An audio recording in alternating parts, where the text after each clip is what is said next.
พี่ๆของเราด้วยนะคะ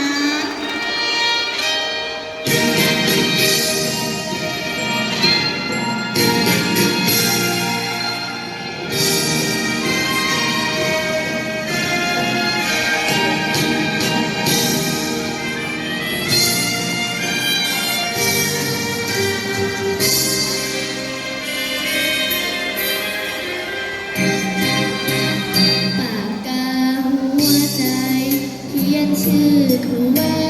บูชาจารึกว่าคุณสูงค่าผู้นำวิชามาให้เป็นศิษย์มีครูจึงยืนสู้อย่างผู้มีชัยคุณครูชี้นำทางใจจึงทำให้ศิษย์มีวันนี้หากครูแสนดียังติดที่ดวงใจเป็นคนผู้มีแต่ให้มีใจสู้เต็มที่รักสิ่งทุกคนไม่เคยบ่นจนหรือไม่มีจำชอบเพียงคือความดีจำเนื้อชี้คุณธรรมครูทำงานหนักแต่ก็รักเศร้าสีขอใจสิ่งที่ตนมีเป็นพิมพ์ดีให้ลูกศิษย์เจ้าทุกเส้นทางสู้ศิษย์ยึดครูนั้นเป็นผู้นำคำสอนทุกอย่างจดจำทุกการกระทำเรียนรู้ปากกาหัวใจเขียนชื่อครูไว้บูชาบันทึกความดีสูงค่านำมาเป็นแนวทางสู้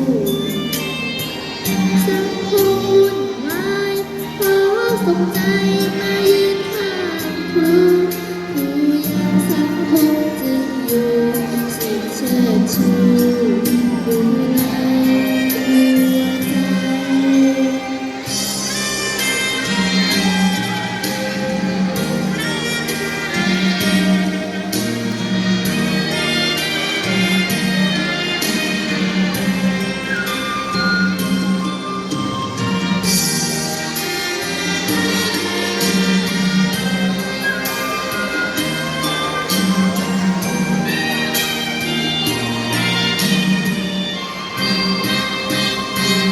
ด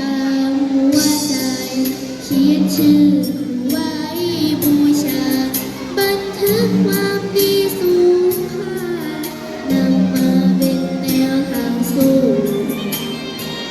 สังคมวุ่นวายขอส่งใจ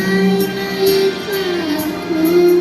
ครูยังสังคมจึงยืนสิ่งเชิดชู